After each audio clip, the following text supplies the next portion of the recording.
Local elections headquarters. It is a big day as voters across the country head to the polls. Local, state, and federal positions are on the ballot, and the election will determine control of both the U.S. House and Senate.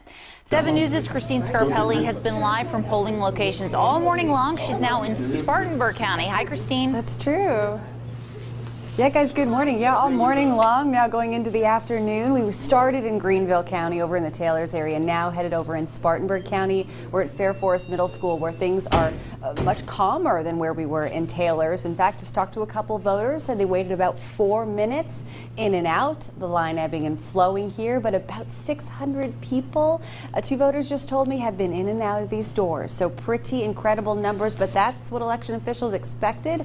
Big numbers. You can tell, they say, just by looking at some of those absentee and early voting numbers, that records were just shattered statewide. Looking locally, a couple of things election officials were thinking about as we look at some video from Greenville this morning. In Greenville, about 6 polling places were changed, something that, of course, leaders just wanted you to be aware of. If your polling location had changed, though, they said you did get something in the mail. If your address has changed, as well as your name, that's something you're going to need to fix in the election office before you go to vote. That is something we ran into this morning. There was a woman that tried to do that without going to the election office first and changing that, making sure that was okay. We can go ahead and now hear from a voter that finished up this morning in Greenville. Take a listen. But we have to remember it's their patriotic duty.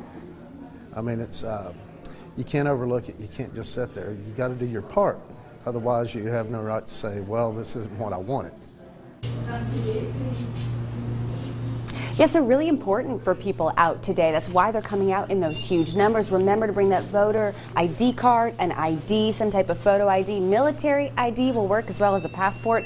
Guys, we're going to go ahead and talk to a couple more voters here. One that's bringing their niece for the very first time, felt this was such an important day, they just couldn't miss out. So we'll have much more for you as we look ahead into this evening's coverage on 7 News. Back to you. All right, Christine, thank you so much.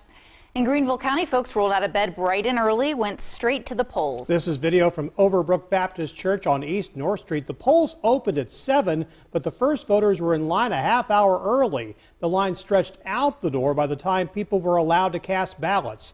Health care, taxes, and religion were some of the topics that energized voters in the upstate. We talked to 2 women who say they wanted to make their voices heard so their priorities can be valued in South Carolina.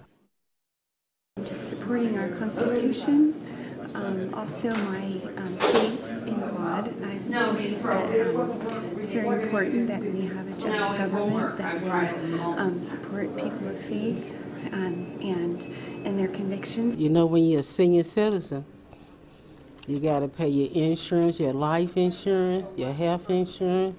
Don't think about going to the dentist. That's taking just about all your money. The polls will stay open in South Carolina until 7 this evening. Voters in Pickens County were having to deal with quite a number of down machines this morning. The Board of Voter Registration and Elections tells us that cartridges in machines at 7 precincts were not set up correctly. So from 7 a.m. to about 9:30, voters had to use emergency paper ballots, and some voters were concerned about the way those were handled. And then when we got done voting, they took our ballot. Instead of us putting in a lockbox, they took our ballot and we walked out. And put it in a plastic storage tub on the floor without a lid on it or anything like that. Nothing. Pickens County tells 7 News those concerns will be looked into. Every vote will be counted, they say. Since the ballots are paper, they will be scanned into the system after polls close tonight at 7. Well, one of the big races to watch in South Carolina today, of course, the race for governor. Ben Hoover is live on the State House grounds in downtown Columbia with more on the candidates, one who has the job and the other is trying to take it away. Hey, Ben. Well, Fred and Julie, of course, we are in the final throes of the 2018 election, and at the center of the voting today is the race for governor. Republican Governor Henry McMaster versus Democratic State Rep James Smith. They have debated the issues over the past several weeks, and this morning both candidates voted with their families in their precincts right here in Richland County. Governor McMaster at the Lurie Center. Of course, he became governor when President Trump appointed Nikki Haley to the UN. He's now running for his first full term in office.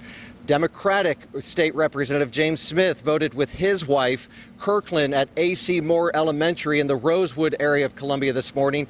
He is running his first campaign for governor as well. Both candidates will hold watch parties tonight here in downtown Columbia. Representative Smith, his campaign will hold a watch party at 1208 Washington Place. Governor McMaster will hold a watch party at the downtown Hilton. Of course, 7 News will have crews at both locations, and whoever wins will be inaugurated right there on the steps behind me at the State House. Reporting live from the state capitol, Ben Hoover, 7 News. All right, Ben, thank you so much. Now to congressional races. 3 candidates are running to fill Trey Gowdy's open seat in the House. Republican William Timmons, Democrat Brandon Brown, and Independent Guy Fury are on the ballot for the 4th congressional district. That district includes both Spartanburg and Greenville counties. In District 3, Republican incumbent Jeff Duncan is running against Democrat Mary Guerin and Independent Dave Moore. Voters in Abbeville, Anderson, Greenwood, Lawrence, Oconee, and Pickens counties, plus parts of Greenville and Newberry counties, will decide that race. And in South Carolina District 5, Republican Ralph Norman is being challenged by Democrat Archie Parnell and Independent Michael Chandler. Norman won a special election last year for that seat when Mick Mulvaney became White House Budget Director. That district covers Cherokee, Union, plus parts of Spartanburg and Newberry counties. We're also following 2 congressional races in western North Carolina. In the 10th district, which covers Asheville, Columbus, and Rutherfordton, incumbent Republican Patrick McHenry faces Democrat David Wilson Brown. In North Carolina's 11th district, incumbent Republican Mark Meadows is being challenged by Democrat Philip Price and Libertarian Clifton Ingram Jr. That district covers Hendersonville, Brevard, and the westernmost part of the state. Well, voters are at the polls in Georgia, where Democrat Stacey Abrams and Republican Brian Kemp are locked in a tight, contentious race to become the next governor. Yeah, the race has drawn so much interest. Voters there set a new record for early midterm voting. Hillary Lane has the latest from New York. Voters in Atlanta waited in long lines Tuesday morning to cast their ballot in Georgia's high-profile governor's race. They're choosing between Republican Brian Kemp, Georgia's current Secretary of State, and Democrat Stacey Abrams. The former Georgia state lawmaker received high-profile support from former President Barack Obama and Oprah Winfrey last week as she tries to make history as the nation's first female African-American governor. I don't want anyone to vote for me because I'm black. And no one on the ballot needs to vote because we're women. And I don't even want you to vote for us just because we're Democrats. You need to vote for us because we're better. Kemp also received big-name support. President Trump rallied with him over the weekend. Stacey Abrams is one of the most extreme far-left politicians in the entire country. You know that. Both sides have accused the other of wrongdoing.